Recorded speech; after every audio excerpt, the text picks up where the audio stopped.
Before we jump into today's show, I just wanted to let you know that I have got a brand new 3-part audio series available to download right now. If you head over to donnaeade.com/3-part audio, that's all one word, no spaces, you can download your How to Build Your Authority with Podcasting audio series.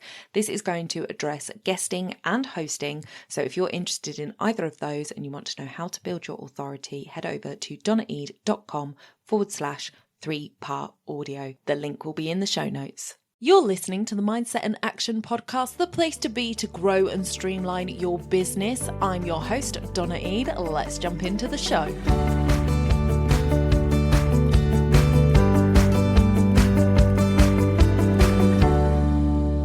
Welcome back to the podcast, everybody. I am here for a mini mindset episode with my Thursday guest. So make sure you come back and listen to our full episode all about networking and really honing in on making the most of that networking opportunity that you have with people. Sarah, welcome to the podcast. I'm so glad to have you here this week.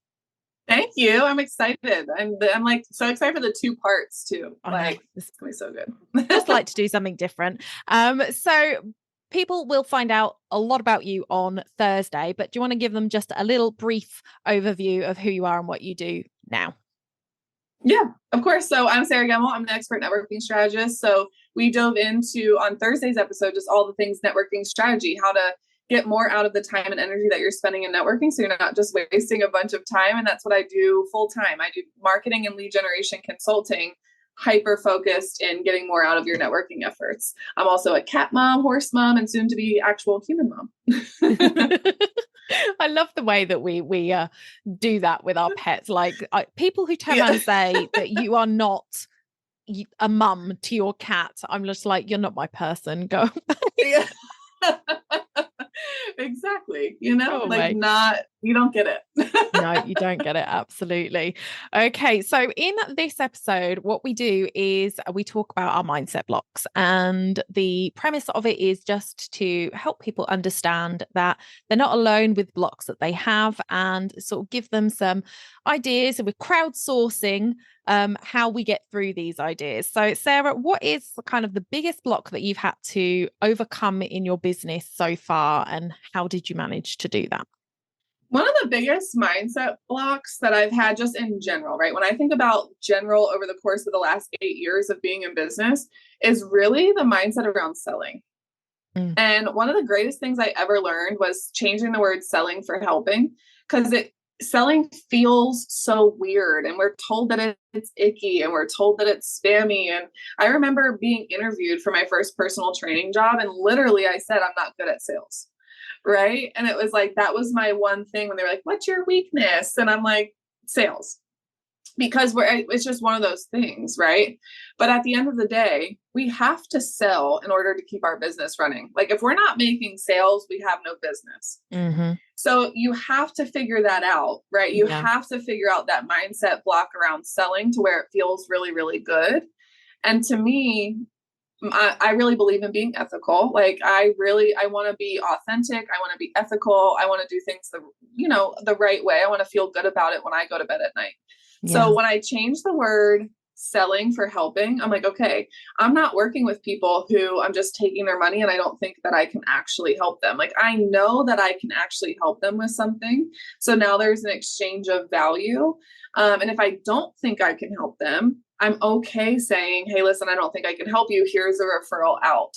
And just having that mindset shift made sales so much easier. I mean, they're still not easy, right? Mm-hmm. But like, it just made it so much easier. And it really got rid of a lot of the head junk. And that goes a lot into money mindset too. Like, I didn't even know money mindset was a thing before I became an entrepreneur. But really figuring out that money mindset part, which honestly, I'm still figuring out, that's still something that comes up. And when you have all these head junk things or beliefs around selling and money and all these things, it also feeds into like, am I actually cut out to be an entrepreneur? Like if I'm not making sales, oh, I'm not good at this. Like people don't want what I have. That's what we're telling ourselves. Yeah. Right. And now there's this whole thing about like not being good enough or not being adequate. And I've dealt with that a lot. Of just feeling inadequate. And that's, yeah. And I think they're all kind of tied into each other. So just kind of navigating that over the last 8 years. And to be honest with you, I'm still figuring some of that out. Yeah, people turn around and say new level, new devil, and I think it's so true. So you sort out your selling on this level and you're comfortable with that, but then you want to push to the next level in your business, which means more sales, which means actually, oh God, there comes that stickiness again, and you've got to like reprogram yourself the whole time. And I think that's so true. And I love that one because it's one that I also deal with, and I changed it from selling to service. So how am I serving people? Yes. So service and help, same word, but I think it is that little mindset shift can really help reframe what it is that you're doing when you're talking to people, so that you're not coming from that place that I've got to sell to this person. And I tell everybody a little I can't remember what podcast it was I've listened to now, which I hate because I would love to credit them for it. But the person was going over, and it might have been Emily Hirsch actually, because I listened to her podcast a lot, but she was talking about knowing your numbers. No, it wasn't. It was Jenny Donato. Sorry, Jenny, it was your podcast. There we go. Now we know. It was Jenny's latest episode. So probably, episode 79, I think it was. And she was talking about the selling process. And she was saying, when you're booking in sales calls, knowing your numbers is so important. So we actually talk about numbers a bit on Thursday's episode. So data and tracking and stuff. So this was really important one, is if you know that 2 out of 5 people will buy, then you go into your calls knowing that. So if you've got 5 calls booked that week, you know that 3 of those people are going to say no.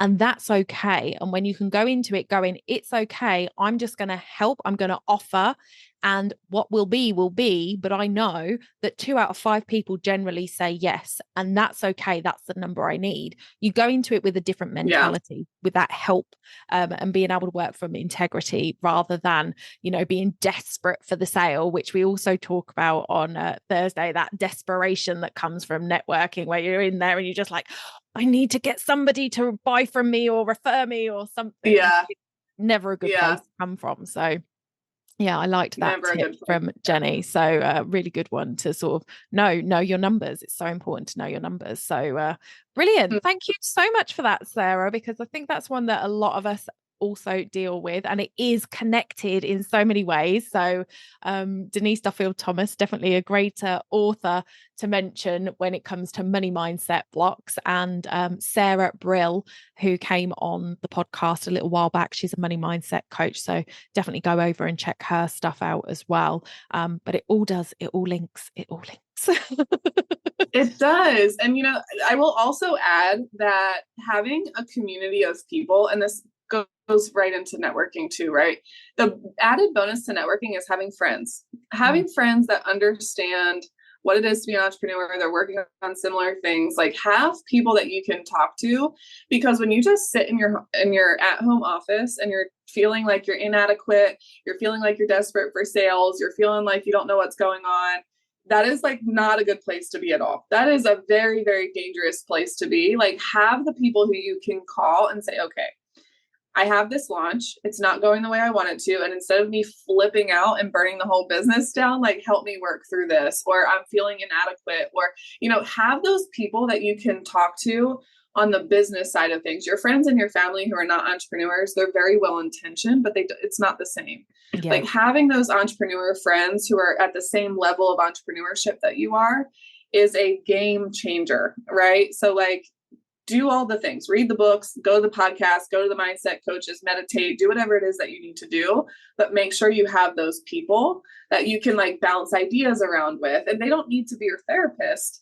Sometimes it's literally just, here's my launch plan. Can you help me identify where I'm missing something? Right? Like, where do I need to tweak something? Because we're way too close to our businesses. Way too close. True. So true. Brilliant. Brilliant. Love that. Love that. Thank you so much, Sarah, for sharing that. It's always a little bit vulnerable to Of share our course. blocks and things, but I think it helps so many people when we share it. And I also think, that whole adage of problem halved, problem shared is a problem halved is really useful as well in that scenario. So thank you so much. Everybody, come back on Thursday for our full episode all about networking. It's a really good one to listen into, and we will see you there. Bye for now.